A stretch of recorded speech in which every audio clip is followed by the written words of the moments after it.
Thank you, everybody. Good afternoon. Can you hear me okay? All right. Well, first of all, thank you for having me out today. And thank you for living through the craziest year that everybody ever thought we'd ever have. Anybody think 2020 was going to be like this when it began? Oh, hey, thank you for the good work. Bethany, thank you for having me out today. Thank you to OADSP. Thank you to all the direct support professionals out there for all the work that you do every day, for being those essential employees that we count on and trust. I very much appreciate you and all that you do. And thanks for letting me come out today and talk a little bit about the health and welfare of the folks that we support in Ohio. First of all, your job's the most important job. Don't let anybody ever tell you otherwise.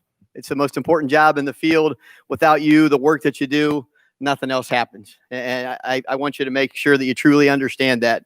A lot of the stuff I'm going to talk about today, you're going to be able to help make a huge difference. So I'm going to go ahead and get started. I've got a few minutes here to get going, and I'll cover a little bit of ground. First, want to talk about this slide, which is a really busy slide, and I'm not going to read it to you because you guys can all read it. The main thing I want you to take away from this slide is I'm not talking about MUIs, and I'm not talking about incidents. I'm talking about a quality health and welfare improvement process, and that's what you are all about.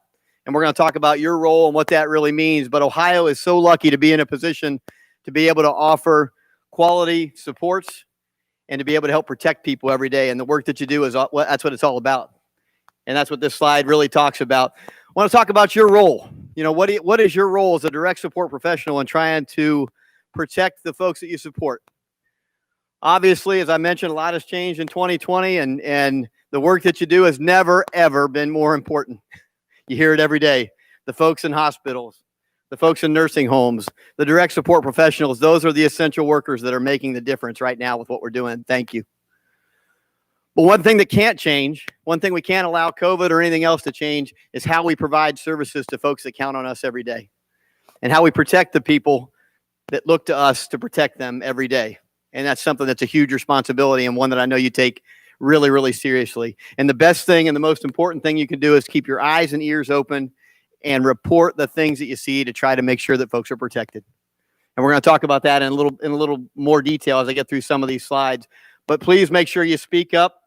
Make sure that you let folks know if you see something that's not right. If somebody's being treated in a way that they shouldn't be, let somebody know, because if we don't report it, if we don't say something, if we don't do something, what happens? People continue to be treated that way, right? We can't have that. So reporting and being able to report things is a huge process. This is a kind of the outline of what I call our quality improvement health and welfare process. You guys see something, you report it, you make sure a person gets the help that they need, physical assistance that they need. We write up an incident report, we take immediate actions, we get an investigation to take a look at what happened. We identify cause and contributing factors, what led up to that, so that we can get a prevention plan in place that's going to make a difference. It's kind of a simple process, but if we continue to do it, and we continue to do it well, we're going to protect people, and we've done it. And you guys do it, and you do it every day that you're out there. So this is the process that we got to have moving forward.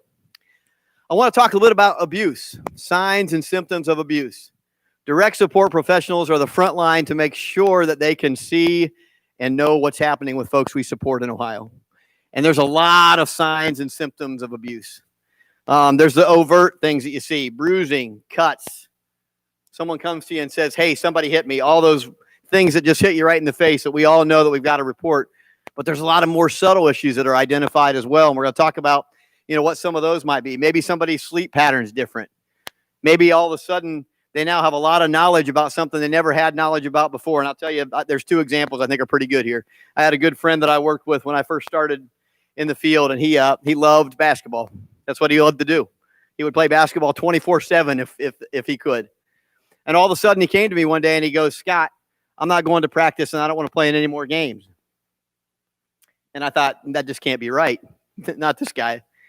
And I dug a little deeper, and I talked to his mom, and I talked to his direct support professionals, and nobody knew anything. And he didn't tell anything to anybody. And eventually his mom called me. She called me the next day and she said, Scott, Steve told me something that happened to him that you're not going to believe. The last basketball game where you guys were at, they were in the locker room and somebody took advantage of him in a sexual way. And he doesn't want to ever be involved with anything again related to basketball. Now, that's crazy, right? That's so sad. Unfortunately, we were able to get him some help and some follow-up, and he's back doing the things that he loves to do. But all of a sudden, he said, I want to stop doing something I really love. That's a red flag, right? That's something we got to be careful of. We got to be cognizant of when we're out there helping people. How about dressing in layers of clothing? That might seem kind of odd. Why do you think somebody might dress in layers of clothing? And why might that be different or odd? Why might that be something? Anybody ideas? Protection, sure. You know what else? If you have multiple layers of clothing on, is it a little harder for someone to get to you that way? If you have multiple layers of clothing on, if somebody's taking advantage of you in a way that they shouldn't, something different, something a red flag, something to keep in mind. Direct support professionals have immediate access to these kinds of red flags, and we want to share it with you. And there's a lot more, and this isn't an exhaustive list. There's a whole lot more, but these are certainly some things that I want you to think about, and I want you to know that if you see something like this, what are you going to do? I guess that's the key. What do you do? Hopefully we'll never be in this situation for you, but you might. And if you are, what are you going to do? You're going to make sure you get that person the help that they need right away. You're going to make sure that physically they're healthy and well. You're going to remember not to blame somebody. I'll be honest with you. A lot of the things that happen to some of the folks we support happen from family members, believe it or not, happen from friends, happen from neighbors. And that stuff's hard to report, right? Nobody's going to necessarily come out and report that. But if you see it and you see someone being taken advantage of, we got to do something. We got to ask the questions, and we got to try to find out more. And you want to do your level best never to imply blame on someone. If somebody comes out and tells you something that's hard to tell them, hard to speak about, you can never do that. You want to ask the questions like, you don't ever want to say, why didn't you? What does why didn't you imply? You did something wrong, right? You didn't. You want to ask the questions like, were you able to tell somebody? Were you able to get this information across? Those are the things that emotionally support people who are victims, because it's really, really hard to tell somebody about something that's like this, that happens from someone that you care about. Reporting responsibilities. As I mentioned, if we don't report, we can't get somebody to take a look at what happened. So we got to make sure that we report. So all of these issues, and these are all MUI categories, you're all probably familiar. You've had your MUI training. You know all of these different categories are really important. Once you report that, these are 4-hour reports. So the first thing you're going to do is protect that person, get them what they need, and then you're going to make sure that this gets reported. Because some of them are crimes. And if it's a criminal activity, we've got to let the police know. We've got children's services that needs to know. We've got to let people know to make sure that they're following up to make sure that people are protected. So it's important that we remember these are the 4-hour reports. All of these MUIs that are reportable are 4-hour reports. So we make sure the person's safe. We make sure we document it. And how many people have filled out an incident report before? I've filled out lots of them. I see a lot of hands up here. I know people are watching this going, yep, I sure have. And that's a good thing. Don't ever think that that's not a good thing.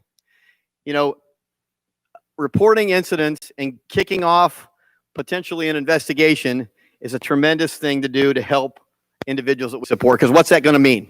That means people are going to look at what happened. That means they're going to try to figure out why it happened. And that means people are going to try to put things into place to make sure that it doesn't happen again. And that's really what this system's all about. That's really what this system's all about. Quality, health, and welfare improvement, making sure you do the right thing. And then you go, there's requirement to get that incident report in. So all of you make sure you know wherever you're at, what the responsibility is. You fill out the report. Who do you give it to? How does that information get to the county board? Make sure that all happens in a way that makes sense. And again, if it's a crime, we've got to make sure the police and children's services are notified. So that's my quick spiel about reporting, what to report, how to report, why it's important to report. Now I got to talk to you about 3 things that are always a hot topic for me. And if you've heard me speak before, you know that these kind of things I'm real passionate about. And COVID-19 has kind of moved to the top because it has for all of us, for everything that we do, right? So we're going to talk a little bit about COVID-19 and what are we seeing out there in our field. A lot of you might not know, but I see this stuff every single day, and we've had over 700 people hospitalized and tested for COVID-19 in our system. And you guys know we serve almost 100,000 people within our system now, so that's still a pretty big number. About 1 in 3 people that are hospitalized and tested test positive. That's a pretty good number. We average about 9 hospitalizations a week that are confirmed related to COVID-19. And here's the real sad one. We've had 46 people in our system pass away from COVID-19 since this all started about March. So if you're thinking that maybe it's not impacting our system in a way that you see it on the news every night, think again, because it is impacting us. It's impacting the people that you care for, that you care about, that you support, and it's doing it every day, and it impacts you. And I can tell you just from sitting and looking at all of you in here, we all got our masks on, we're all social distance, we've all washed our hands, and we got to continue to do it. We got to continue to do it to protect you and to protect the folks that you care about and that you support, because it's there. The last bullet was the average age of the persons who are passing away from this in our system are 63. So it is really impacting those folks that are more senior. And of course, the older I get, the more I say senior. Like I'm 55 now, right? I turned 55. I'm getting in the senior part of life, right? It does impact us more differently. And you know, for sure, the folks that we support and we assist every day sometimes are more vulnerable. So our average age might be even a little lower. So really, it's important to make sure that what you do to protect yourself and protect individuals continues. The next thing I want to talk about, and I do it every time, and I've got to talk about it again, is choking. And without question, the most preventable issue in the state of Ohio that happens for folks that we support where they pass away, most preventable situation where people pass away is choking. And the numbers aren't huge, but the simple fact that people are passing away when they don't have to, when it's preventable, is a huge deal, right? It's a huge deal. So there's a lot of red flags that are out there. I'm sure you guys have had training on it. I'm not going to read through all these things, but if you see somebody who's having trouble swallowing, if you work with somebody who has a special diet, if you work with somebody who has special supervision because it's been identified by the team to help keep them safe, make sure that you do it and you do it well, because I'm telling you, choking deaths are happening, continuing more than they should. I do have some good news to report. So from 2018 to 2019, and this is a feather in the cap of all DSPs and all providers in Ohio, we had a 67% reduction in the number of choking deaths.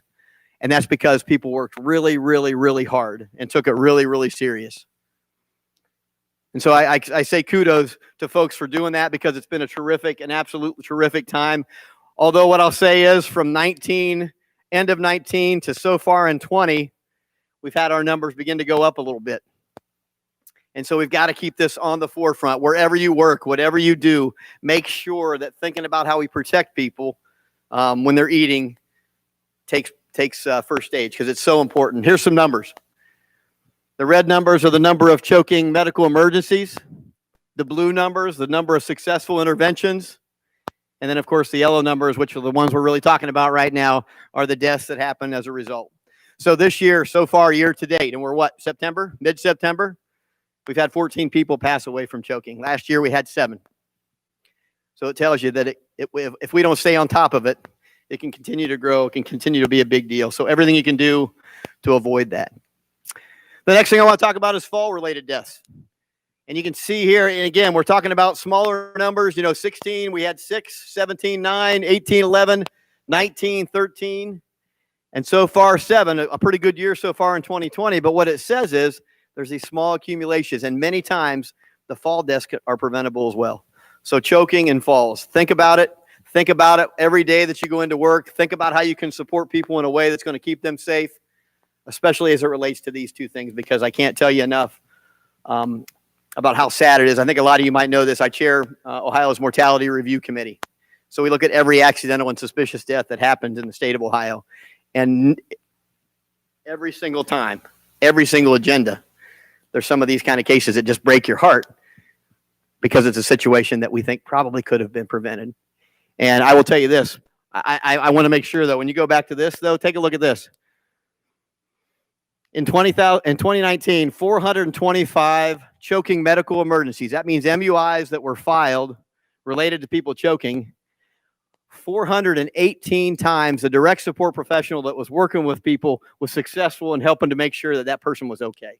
That's a positive thing as well. And I don't want to focus on the negative, but the negative is what we got to stop, right? So that means we're doing a terrific job, but we can certainly do better. Here's the number of significant injuries. This is an interesting chart. Look at this, 887 significant injury falls in 2019. Total significant injuries reported was 1,800. So we actually had 49% of those where there were significant injuries involved. And you guys remember a significant injury MUI means there was a broken bone, there was a laceration. We're talking about a serious injury. So falls aren't just resulting in bumps and bruises and scratches. They're resulting in some pretty significant things. And we got to do a good job of trying to prevent that.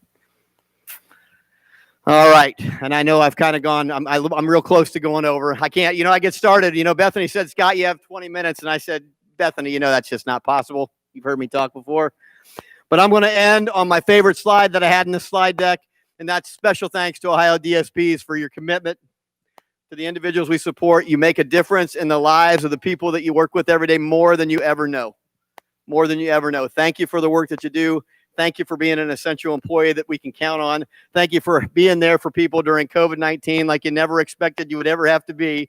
And thank you for putting up with me today and allowing me to share some information with you to hopefully help you move forward, do your job, and do it well. So thank you very much, everybody. I appreciate it.